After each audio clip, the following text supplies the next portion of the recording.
എല്ലാവർക്കും നമസ്കാരം. നിങ്ങളേവരും കാത്തിരിക്കുന്ന രേവതിയുടെയും സച്ചിയുടെയും ഇന്നത്തെ വിശേഷത്തിലേക്ക് എല്ലാ കൂട്ടുകാർക്കും സ്വാഗതം. എല്ലാവർക്കും നല്ലൊരു ദിവസം ആശംസിച്ചുകൊണ്ട് തന്നെ നമുക്ക് ഇന്നത്തെ വിശേഷത്തിലേക്ക് കിടക്കാം. ലൈക്ക് ചെയ്യാനും മറക്കരുത്. അപ്പൊ നേരെ ഞാൻ വിശേഷത്തിലേക്ക് തന്നെ പോവുകയാണ്. തുടങ്ങുമ്പോൾ തന്നെ കാണിക്കുന്നത് അവിടെ ആ വെഡിങ് ആനിവേഴ്സറി ഫംഗ്ഷൻ നടക്കാനുള്ള. അപ്പൊ അതിന്റെ ഇടയിൽ നമ്മുടെ മധുസൂദനെ കൊണ്ട് ഒരു രക്ഷയില്ല.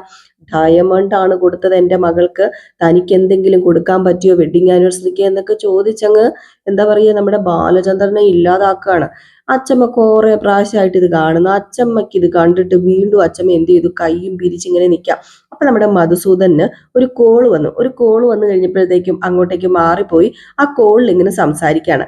അപ്പൊ സംസാരിച്ചോണ്ടിരിക്കുകയാണല്ലോ. ഈ ഒരു സമയത്ത് നമ്മുടെ അച്ചമ്മയ്ക്ക് ദേഷ്യം വന്നിട്ട്, നിനക്കിട്ട് ഞാൻ വെച്ചിട്ടുണ്ട് എന്ന് പറഞ്ഞു പതുക്കെ ചെല്ലുകയാണ് നമ്മുടെ മധുസൂദനന്റെ അടുത്തേക്ക്. അപ്പൊ അവിടെ ചെന്നപ്പോഴത്തേക്കും മധുസൂദന് ഫോണിൽ ഇങ്ങനെ പറയാണ്, ഒരു കൾച്ചർ ഇല്ലാത്ത ഫാമിലിയിലേക്കാണ് എൻ്റെ മകളെ ഞാൻ വിവാഹം കഴിച്ച് വിട്ടത് എന്നൊക്കെ. അപ്പൊ ഇതുകൂടെ കേട്ട് കഴിയുമ്പോഴത്തേക്കും അച്ചമ്മയ്ക്കോ എന്താ പറയാ, ആ പിരിച്ചു വെച്ചിരിക്കുന്ന കൈ എങ്ങനെയെങ്കിലും നമ്മുടെ മധുസൂദനന്റെ ദേഹത്ത് കൊണ്ടുപോയിട്ടൊരു കുത്തു കൊടുക്കണം. അതുകൊണ്ട് നമ്മുടെ അച്ചമ്മ പതുക്കെ പുറകിലൂടെ വന്നിട്ട് കഴുത്തിൽ ഒരൊറ്റ കുത്തു കൊടുക്കാൻ കേട്ടോ. പിരിച്ച കൈയും കൊണ്ട് കഴുത്തിൽ ഒരൊറ്റ കുത്തു കൊടുത്തു. ഫോണും വിളിച്ചുകൊണ്ടിരുന്ന നമ്മുടെ മധുസൂദന്റെ അണ്ണാക്ക് വെളി വന്നെന്ന് വേണമെങ്കിൽ പറയാം.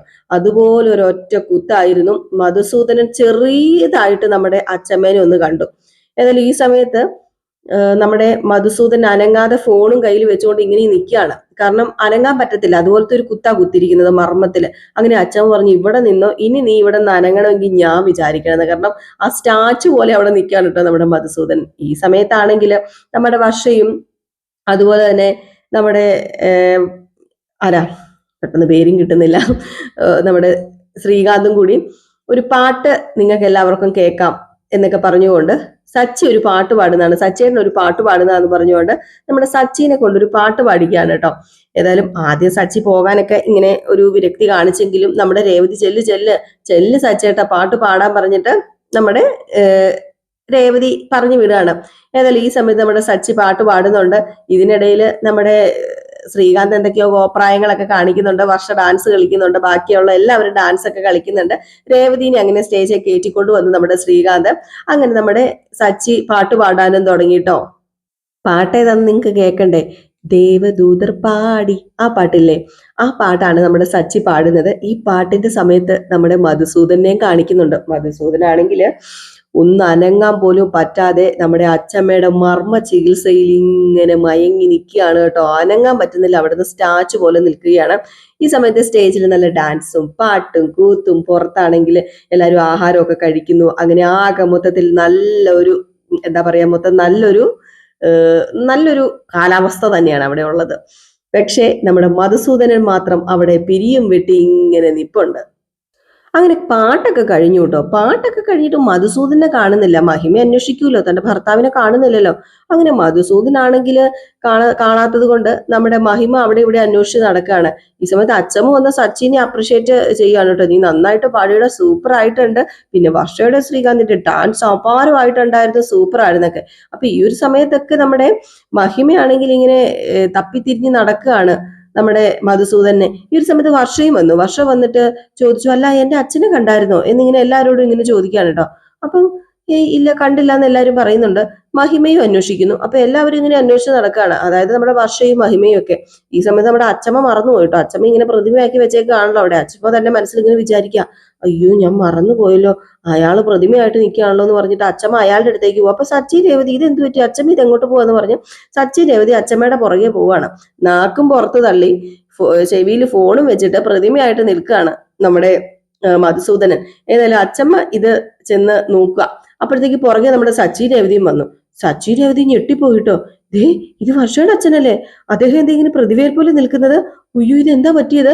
അപ്പോഴത്തേക്ക് നമ്മുടെ അച്ഛമ്മ കണ്ടു. അച്ഛമ്മ പറഞ്ഞു, ഇതിലും വലിയ മർമ്മപ്രയോഗം എനിക്ക് അറിയാടാ. ഇനിയും നീ എന്റെ മോനെയോ കുടുംബത്തെയോ ചെറുതാക്കി സംസാരിച്ചാല് അന്ന് ഞാൻ നിന്റെ പള്ള കുത്തി പുറത്ത് എടുക്കും. തൽക്കാലം ഞാൻ നിന്നെ വെറുതെ വിടുക, പോയി വല്ലതും കഴിക്ക് എന്ന് പറഞ്ഞിട്ട് ആ കൊടുത്ത കുത്ത് തന്നെ വീണ്ടും ഒന്നുകൂടെ കൊടുക്കണം. അപ്പൊ ഒന്നുകൂടെ കൊടുത്തു കഴിഞ്ഞപ്പോഴത്തേക്കും എന്ത് ചെയ്തു, നമ്മുടെ മധുസൂദൻ പഴയ ഒരു അവസ്ഥയിൽ വന്നിട്ട് പതുക്കെ അങ്ങ് നടന്നു പോയിട്ട് ഒന്നും അറിയാത്തതുപോലെ. ഏതായാലും സച്ചിയുടെ ഏകദേശം കൊണ്ട് അന്തം വിട്ടു നിൽക്കും. അച്ചമ്മയുടെ ഒരു കഴിവേ, വല്ലാത്ത കഴിവായി പോയി അച്ചമ്മയ്ക്ക്. അങ്ങനെ നമ്മുടെ രേവതി എന്താ അച്ഛമ്മ ഈ കാണിച്ചത്? സച്ചിൻ ചോദിച്ചു, അച്ഛമ്മ എന്താ അച്ഛമ്മ ഇത്? എനിക്കിത് മനസ്സിലാവുന്നില്ല. ആ, അതാണ് ചൂണ്ടാണി പ്രയോഗം. ചൂണ്ടാണി പ്രയോഗം? അതെന്ത് പ്രയോഗം? ഇങ്ങനെയും ഉണ്ട് പ്രയോഗം. നീ ഇവിടെ ഇല്ലാഞ്ഞത് നന്നായി. ഉണ്ടായിരുന്നെങ്കിലേ നീ തന്നെ നേരത്തെ അവന് രണ്ടെണ്ണം കൊടുത്തേനെ. അവന്റെ കയ്യിലിരിപ്പ് അത്രയ്ക്ക് മോശ. വന്നപ്പോ മുതൽ തുടങ്ങിയതാണെന്നേ. നമ്മളെയും കുടുംബത്തെയും കുത്തി കുത്തി കുത്തി കുത്തി സംസാരിക്കുക. കുറച്ചു നേരം മുമ്പ് ഈ ഒരെണ്ണം കൊടുത്തിട്ട് ഞാൻ അവനെ പ്രതിമ പോലെ നിർത്തിയതാ. അപ്പോഴത്തേക്ക് രേവതി, എന്റെ ഈശ്വര, അച്ഛമ്മ ഇതെന്താ അച്ഛമ്മേ? ദേ ഞാൻ പഴയപടി ആക്കിയത് വർഷേനെ ഓർത്താ. ഇല്ലായിരുന്നെങ്കിൽ ഇവിടെ പ്രതിമ പോലെ നിന്നേനെ. അപ്പൊ സച്ചു പറഞ്ഞു, ഇങ്ങനെ ഒരു വിദ്യ അച്ഛമ്മയ്ക്ക് അറിയാമായിരുന്നെന്ന് എന്നോട് പറഞ്ഞില്ലായിരുന്നല്ലോ. അങ്ങനെ എല്ലാം പറയാൻ പറ്റുമോ? അതെ അച്ഛമ്മേ, എന്നെയും കൂടി ഈ വിദ്യ പഠിപ്പിക്കുവോ? ഇല്ലില്ല, നിന്നെ ഈ വിദ്യ പഠിപ്പിക്കത്തില്ല. പക്ഷെ വേറൊരാളെ ഞാൻ പഠിപ്പിക്കും. അതാരെയാ അച്ഛമ്മ പഠിപ്പിക്കാൻ പോകുന്നത്? അത് വേറെ ആരെയല്ല, എന്റെ രേവതി മോളെ. അപ്പോഴത്തേക്ക് രേവതി പറഞ്ഞു, അത് വേണം. ചില സമയത്തെ എനിക്കിത് ആവശ്യം വരും. അപ്പോഴത്തേക്ക് സച്ചി, അതെന്താ നീ അങ്ങനെ പറഞ്ഞത്? ആവശ്യം വരുന്നേ. ഇങ്ങനെയല്ലേ പിടിക്കേണ്ടത്? അപ്പോഴത്തേക്കും നമ്മുടെ സച്ചി പറഞ്ഞു, ഏതായാലും രേവതിക്ക് ഈ ഒരു ഫംഗ്ഷൻ കൊണ്ട് ഒരു പ്രയോജനം കിട്ടി. ചൂണ്ടാനി പ്രയോഗം പഠിക്കാൻ പറ്റിയല്ലോ, അത് തന്നെ വലിയ കാര്യമെന്ന്. ഏതായാലും ഈ ഒരു ഇതൊക്കെ കഴിഞ്ഞിട്ട് പിന്നെ കാണിക്കുന്ന സീൻ എന്ന് പറഞ്ഞിട്ടുണ്ടെങ്കിൽ നമ്മുടെ ചന്ദ്രോദയാണ് കേട്ടോ.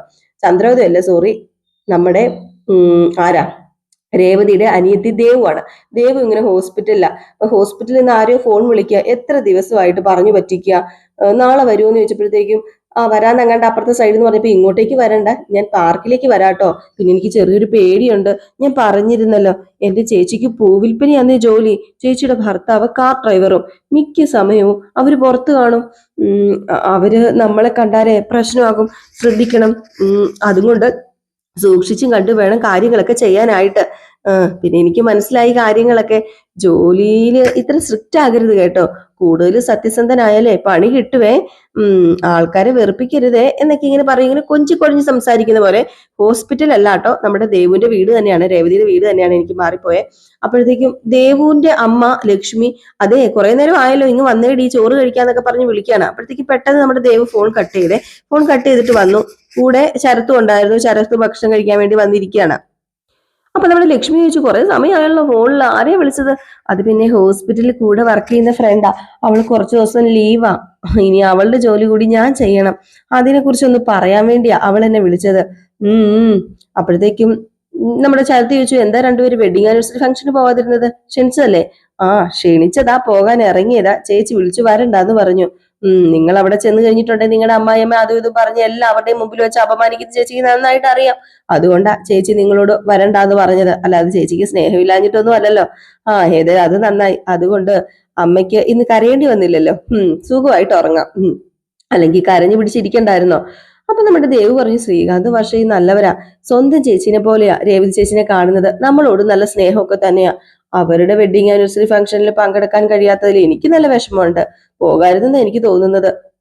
കല്യാണത്തിന് മുമ്പേ നീ അവരുടെ ഹംസമായിരുന്നില്ലേ, ഹംസം. അതുകൊണ്ടാണ് നിന്നോട് അവർക്ക് ഇത്രയും സ്നേഹം. നീ പോടാ. അതുകൊണ്ടൊന്നും അല്ല, ഞാൻ അവർക്ക് ഒരു ചെറിയൊരു സഹായമൊക്കെ ചെയ്തു കൊടുത്തിരുന്നു, അത്രേ ഉള്ളൂ.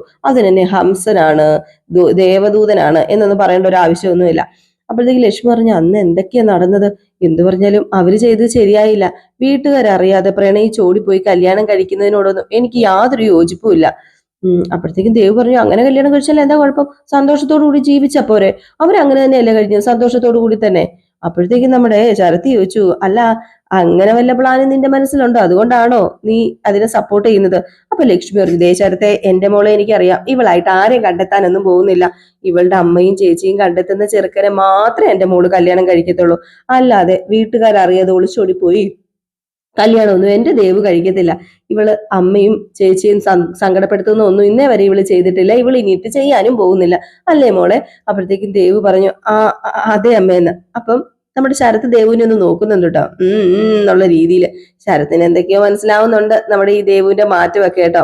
എന്നാൽ ഈ സമയത്ത് ഭക്ഷണം കഴിക്കാതിരുന്നപ്പോഴത്തേക്കും ലക്ഷ്മി പറയുന്നുണ്ട്, എടി നീ ഭക്ഷണം കഴിക്കുക, നീ എന്തിനാ ഭക്ഷണം കഴിക്കാതിരിക്കുന്നതെന്ന്. അങ്ങോട്ട് ഇറങ്ങുന്നില്ല കേട്ടോ നമ്മുടെ ദേവുവിന് കഴിക്കാനായിട്ട്. കാരണം ദേവ് പോകുന്ന മാർഗവും വഴിയുമൊക്കെ ഇനിയിപ്പം നമ്മുടെ ശ്രീകാന്തും വർഷയും തെരഞ്ഞെടുത്ത സൈഡിലൂടെ ആണല്ലോ. അപ്പൊ പിന്നെ എങ്ങനെയാണ് ഭക്ഷണം കഴിക്കാനൊക്കെ തോന്നുന്നത്? ഏതായാലും ഇത് കഴിഞ്ഞ് പിന്നെ കാണിക്കുന്ന സീൻ എന്ന് പറഞ്ഞു കഴിഞ്ഞിട്ടുണ്ടെങ്കിൽ നമ്മുടെ ചന്ദ്രയ്ക്ക് ഭയങ്കര കാലുവേദനയാട്ടോ. കാലുവേദന എന്ന് പറഞ്ഞാൽ ഒട്ടക്കത്തെ കാലുവേദന. അങ്ങനെ കാലൊക്കെ പതുക്കെ ഇങ്ങനെ തിരുമ്മിയൊക്കെ കൊടുക്കുകയാണ്. ഡാൻസ് കളിച്ചല്ലോ, അതുമാതിരി ആട്ടമാണല്ലോ സ്റ്റേജിൽ കയറി നിന്ന് ആടിയത്. ഈ സമയത്ത് നമ്മുടെ അച്ചമ്മയും അതുപോലെ രവീന്ദ്രനും അവിടെ ഉണ്ട്. അപ്പൊ രവീന്ദ്രൻ ചോദിച്ചു, എന്താടി പറ്റിയത്? കാല് വയ്യെങ്കിൽ കുറച്ച് തൈലം എങ്ങാണം എടുത്ത് പെരട്ടെ, അപ്പോഴത്തേക്ക് വേദന മാറല്ലേ? അയ്യോ, ഇത് തൈലത്തിലൊന്നും നിൽക്കുന്നു തോന്നുന്നില്ല. അപ്പൊ അച്ചമ്മ പറഞ്ഞു, എന്തായിരുന്നു ഇതുപോലൊരു ഡാൻസ് ഞാൻ ഇതുവരെ കണ്ടിട്ടില്ല, അത്രയ്ക്ക് ഗംഭീരമായിരുന്നു. അല്ല, അമ്മ എന്നെ പുകഴ്ത്തിയതാണോ ആക്കിയതാണോ? എന്റെ പൊന്നു ചന്ദ്രേ, ഈ പ്രായത്തിൽ നീ ഇങ്ങനെ ചെയ്യുമ്പം പുകഴ്ത്താനല്ലേ എനിക്ക് പറ്റത്തുള്ളൂ. അപ്പോഴത്തേക്ക് നമ്മുടെ രേവതി ഒരു ഗ്ലാസ് വെള്ളമൊക്കെ ആയിട്ട് വരികയാണ് നമ്മുടെ ചന്ദ്രയുടെ അടുത്ത്. എന്നിട്ട് പറഞ്ഞു, ഒരു ഗ്ലാസ് വെള്ളം കുടിക്കാൻ പറഞ്ഞപ്പോ വെള്ളമൊക്കെ കുടിക്കാൻ കേട്ടോ. ഈ സമയത്ത് നമ്മുടെ ശ്രീകാന്തും വർഷയും വന്നു. അങ്ങനെ ശ്രീകാന്ത് ചോദിച്ചു, എങ്ങനെയുണ്ടായിരുന്നു ഫംഗ്ഷൻ? നല്ലതായിരുന്നോ അച്ഛ? പിന്നെ എങ്ങനെയുണ്ടായിരുന്നോ? അടിപൊളിയായിരുന്നു. അങ്ങനെ 3 പേരുടെയും വെഡിങ് ആനിവേഴ്സറി കഴിഞ്ഞു. എല്ലാവരും ഇങ്ങനെ സന്തോഷത്തോടു കൂടി ജീവിക്കുമ്പോ കാണാൻ എന്ത് രസമാണെന്ന് അറിയാമോ? അപ്പൊ എല്ലാവരും അവിടെ വന്നു കേട്ടോ. നമ്മുടെ ശ്രുതിയും അതുപോലെ നമ്മുടെ സച്ചിയും ഒക്കെ. അപ്പൊ അതൊക്കെ ശ്രുതി പുറകുറുക്കാണ്. നേരത്തെ തീരേണ്ട ഫംഗ്ഷൻ ആയിരുന്നു, അത് വർഷ കാരണമാണ് സത്യത്തിൽ താമസിച്ചത്. അപ്പൊ വർഷ പറഞ്ഞു, അതിന്റെ കാരണം ഞാൻ പറഞ്ഞല്ലായിരുന്നോ എന്താണെന്ന്? അപ്പൊ അച്ഛമ്മ പറഞ്ഞു, ചന്ദ്രയെ കാല് വേദനിക്കുന്നല്ലേ പറഞ്ഞു, നീ പോയി കിടന്ന് ഉറങ്ങാൻ നോക്ക്. അതെ അതെ അതെ അതെ ദേ, നമുക്ക് എല്ലാവർക്കും പോയി കിടന്ന് ഉറങ്ങാൻ, നല്ല ക്ഷീണം ഉണ്ടെന്ന് രവീന്ദ്രനും. അപ്പോഴത്തേക്കും നമ്മുടെ വർഷ വന്നിട്ട് പറഞ്ഞു, അതെ സച്ചേട്ട, രേവതി ചേച്ചി ഇത് വാങ്ങ എന്ന് പറഞ്ഞ് ഒരു ബോക്സ് കൊണ്ട് കൊടുക്കാനുണ്ട്. അപ്പം രേവതി ചേച്ചി, എന്താ ഇത്? അതെ, ഞങ്ങളുടെ വക ഒരു ചെറിയ ഗിഫ്റ്റാ. ഗിഫ്റ്റോ? ഗിഫ്റ്റ് ഒക്കെ എന്തിനാ? ഇത് ഞങ്ങളുടെ വക ഒരു ചെറിയ ഗിഫ്റ്റ് ആന്നേ. ഗിഫ്റ്റ് എന്തിനാണെന്നാ ചോദിച്ചത്. അത് ഞങ്ങൾക്ക് തരാൻ തോന്നി, അതും കൂടി ഞങ്ങൾ തരുന്നു. എന്തിനാ ഞങ്ങൾക്ക് ഗിഫ്റ്റ് ഒക്കെ തരുന്നത്? അതിന്റെ കാര്യമുണ്ടോ? ഇന്ന് ആനിവേഴ്സറി ഫംഗ്ഷൻ നന്നായിട്ട് നടക്കാൻ കാരണം ആരാ? നിങ്ങളല്ലേ. അപ്പൊ ശ്രുതി ചോദിച്ചു, ഇവരോ? അപ്പൊ സച്ചി പറഞ്ഞു, രേവതിയല്ലേ ഡെക്കറേഷൻ ചെയ്ത്, ഞാൻ സഹായിക്കുകയും ചെയ്തു, അതാ അവര് പറഞ്ഞത് എന്ന് പറഞ്ഞു. മറ്റേ കാര്യം പറഞ്ഞില്ല കേട്ടോ. എന്നിട്ട് നമ്മുടെ വർഷം പറഞ്ഞു, നിങ്ങൾ ഇത് മേടിച്ചെന്ന് പറഞ്ഞു. അതങ്ങനെ മേടിക്കുകയാണ് കേട്ടോ. ആ ഒരു ബോക്സിനകത്ത് വേറൊന്നുമല്ല, ഒരു ഫോണാണ്. അപ്പൊ തുറന്നില്ലേ നമ്മുടെ രേവതി. അപ്പൊ വർഷം പറഞ്ഞു, ഒന്ന് തുറന്ന് നോക്കാൻ പറഞ്ഞു. അപ്പൊ അതൊക്കെ നമ്മുടെ രേവതി അതിലെടുത്ത് തുറക്കാണ്. തുറന്നപ്പോഴത്തേക്കും ദേ ഒരു അടിപൊളി ഫോണ്. ഉയ്യോ, നമ്മുടെ രേവതി ഞെട്ടിപ്പോയില്ല. രേവതി, ഫോണോ? ഇതെന്തിനാ മോളെ? എനിക്ക് ഇതിന്റെ ഒന്നും ആവശ്യമില്ലായിരുന്നല്ലോ എന്ന്. അപ്പോഴത്തേക്കും വർഷ പറഞ്ഞു, ഇത് വേണമെന്നേ, ഇതിന്റെ ആവശ്യമുണ്ട്. ഇത്രയും കൂടിയ ഫോണൊന്നും വേണ്ടല്ലോ, എനിക്ക് ഫോൺ ഉണ്ടല്ലോ, ഇതേ പുതിയ മോഡലാ.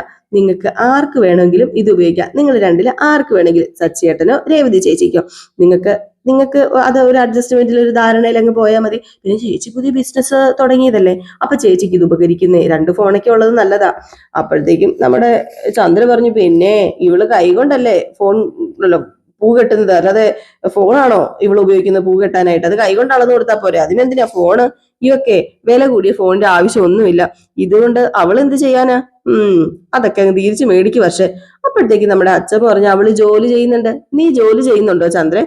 അപ്പോഴത്തേക്കും ചന്ദ്രൻ അങ്ങോട്ട് തിരിഞ്ഞു കൊതിയും കുത്തിയിരിക്കുകയാണ്. അപ്പൊ വർഷ വന്നിട്ട് പറഞ്ഞു, ഒരാളുടെ മനസ്സറിഞ്ഞ നമ്മൾ ഗിഫ്റ്റ് കൊടുക്കുന്നത്. രേവതി ചേച്ചിന് നല്ല മനസ്സിനെ ഡയമണ്ട് വാങ്ങി കൊടുത്താൽ പോലും അത് കൂടുതലാവത്തില്ല. അപ്പോഴത്തേക്കും ചന്ദ്ര, പിന്നെ ഡയമണ്ട് കൊടുക്കാൻ പറ്റിയ സാധനം എന്ന്. ഇത് കേട്ട് കഴിഞ്ഞപ്പോഴത്തേക്കും നമ്മുടെ ശ്രുതിയും കൂടെ പറയാണ്, അവർക്ക് സ്മാർട്ട് ഫോൺ കൊടുത്തു, നമുക്കൊരു സോപ്പോട്ട് കൂടി മേടിച്ചു തരത്തില്ല എന്നിങ്ങനെ പറഞ്ഞപ്പോഴത്തേക്ക് ശ്രുതി പറഞ്ഞു, അതിന് നമുക്ക് അഭിനയിക്കാൻ അറിയത്തില്ലല്ലോ. അപ്പൊ അച്ഛൻ ചോദിച്ചു, എന്താ രണ്ടുപേരും കൂടെ കുശുകുശുക്കുന്നത്? ഇത് നല്ലൊരു ഫോണാണെന്ന് ഞാൻ പറയായിരുന്നു. ഓ, നീ അങ്ങനെയൊക്കെ പറയുവാടാ? അതെന്താ അങ്ങനെയൊക്കെ പറഞ്ഞാല്? അതെ, ഞങ്ങൾ പോയി കിടക്കട്ടെ എന്ന് പറഞ്ഞ് രണ്ടുപേരും കൂടെ അവിടെ നിന്ന് മുങ്ങി കേട്ടോ. ഏതായാലും പിന്നെ കാണിക്കുന്ന സീൻ എന്ന് പറഞ്ഞു കഴിഞ്ഞിട്ടുണ്ടെങ്കിൽ നമ്മുടെ വർഷ പറയാണ്, നിങ്ങൾ എല്ലാവരും പോയി കിടന്നോ, എന്നാ പിന്നെ ഗുഡ് നൈറ്റ്. എന്തെങ്കിലും സംശയം ഉണ്ടെങ്കിൽ ഫോണിൽ എന്ത് കാര്യങ്ങളും എന്നോട് ചോദിച്ചാൽ മതി, ഞാൻ പറഞ്ഞുതരാന്ന് പറഞ്ഞുകൊണ്ട് എല്ലാവരും അവരവരുടെ റൂമിലേക്കൊക്കെ പോയി കിടക്കാനൊക്കെ ചെല്ലുകയാണ്. പിന്നെ അവിടെ ഉള്ളത് നമ്മുടെ രവീന്ദ്രനും ചന്ദ്രയും അച്ചമ്മയാണ്. അപ്പൊ ചന്ദ്രയോട് ചോദിക്കുക, എന്താ ചന്ദ്ര നീ ആലോചിച്ചിരിക്കുന്നത്? രവീന്ദ്രൻ. അപ്പൊ അച്ചമ്മ പറഞ്ഞു, രേവതിക്ക് വില കൂടി സമ്മാനം കിട്ടിയില്ലേ, കിടന്നിട്ട് കാര്യമൊന്നുമില്ലെന്നേ, അവക്ക് ഉറക്കം വരത്തില്ല. ഇന്ന് ചന്ദ്രയ്ക്ക് ഉറക്കമില്ലാത്ത രാത്രി, ശിവരാത്രി എന്നൊക്കെ വേണമെങ്കിൽ പറയാന്ന്. ചന്ദ്ര ആണെങ്കിൽ കാലി വന്ന് മോന്തയൊക്കെ വീർപ്പിച്ചു. ഒന്നാമത് ഒരു കൊട്ട മോന്തയുണ്ട്, അതെല്ലാം കൂടെ ഒന്നുകൂടെ വീർപ്പിച്ചാൽ പറയേണ്ട ആവശ്യമില്ലല്ലോ. ഇങ്ങനെ ഇടുമിച്ചിരിക്കുകയാണ്. ഈ സമയത്ത് പിന്നെ കാണിക്കുന്ന സീൻ എന്ന് പറഞ്ഞിട്ടുണ്ടെങ്കിൽ നമ്മുടെ വർഷേനാണ്. അപ്പൊ വർഷ ഇങ്ങനെ ഫോണിലൊക്കെ ഇങ്ങനെ കളിച്ചുകൊണ്ടിരുന്നപ്പോഴത്തേക്ക് ശ്രീകാന്ത് അകത്തേക്ക് കയറി വരിക. അങ്ങനെ ശ്രീകാന്ത് കയറി വന്നിട്ട് പറഞ്ഞു, എന്റെ പൊന്നു വർഷം, ഞാൻ ഇന്ന് ടെൻഷൻ അടിച്ച് മരിച്ചേനെ, ഇന്നേ വെഡിങ് ആനിവേഴ്സറിയുടെ ഡെത്ത് ഡേ ആയേനെ. അത് പിന്നെ ശ്രീകാന്ത് വീട് ഞാൻ സോറി പറഞ്ഞതല്ലേ, എന്റെ മനസ്സിന്ന് അത് പോകുന്നില്ലെന്നേ. സത്യം പറയാം, ദിവസം തോറും നിന്റെ സ്വഭാവം മാറിക്കൊണ്ടിരിക്കുക. ഇപ്പം എന്റെ സ്വഭാവത്തിനാണോ മാറ്റം? ശ്രീകാന്ത് ആ പെണ്ണിനെ എടുത്തോണ്ട് നടന്നതല്ലായിരുന്നോ? അതല്ലേ കുറ്റം? ഓഹോ, അപ്പം നീ എന്നെ ഇപ്പോഴും മനസ്സിലാക്കിയിട്ടില്ലല്ലേ, എന്നെ കുറിച്ച് ഇങ്ങനെയാണോ കരുതിയത്?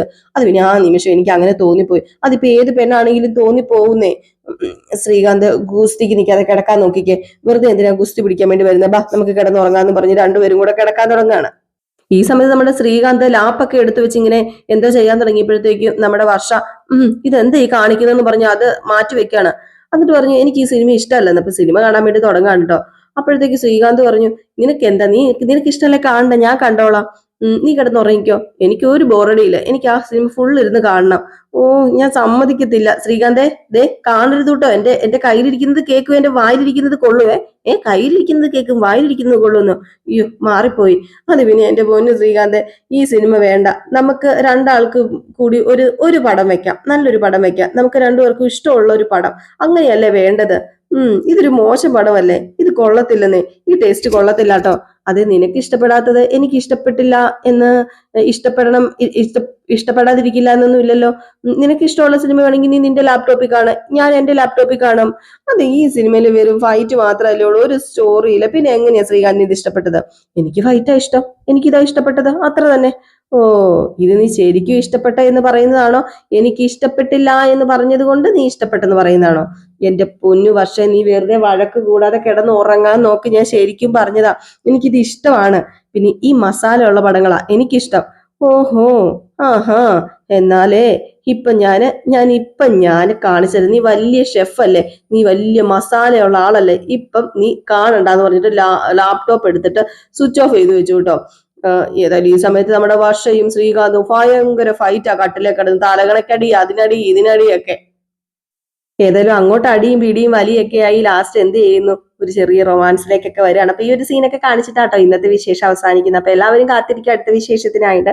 അടുത്ത വിശേഷവുമായി എത്രയും പെട്ടെന്ന് വരാം. നമ്മളിപ്പം പ്രേമവിശേഷം എന്നും വൈകിട്ട് ഒരു 9 മണിക്ക്, രാത്രി ഒരു 9:30 മണിക്ക് ചെയ്യുന്നുണ്ട്, അതായത് നാളത്തെ കഥയെ. അപ്പൊ എല്ലാവരും അതും കൂടി ഒന്ന് കയറി കാണാൻ നോക്കണേ. അപ്പൊ എല്ലാവർക്കും ടാറ്റ ബൈ ബൈ. ലൈക്ക് ചെയ്യാനും ഹൈപ്പ് ചെയ്യാനും മറക്കരുത്. പിന്നെ ഒരു കാര്യം കൂടെ മറന്നുപോയി, നമ്മുടെ അലീനയുടെ കഥയുടെ അപ്കമിങ് വിശേഷം നമ്മൾ പുതിയ ചാനലിൽ കൊടുക്കുന്നുണ്ട്. അതിന്റെ ലിങ്ക് പോസ്റ്റിൽ ഇട്ടിട്ടുണ്ട് കേട്ടോ. അപ്പൊ എല്ലാവരും ഒന്ന് കയറി നോക്കിയിട്ട് ആ ചാനലും കൂടി ഒന്ന് സബ്സ്ക്രൈബ് ചെയ്ത് വെച്ച് നമ്മുടെ വീഡിയോസ് കാണാൻ വേണ്ടി നോക്കാം. അപ്പൊ ടാറ്റ ബൈ ബൈ.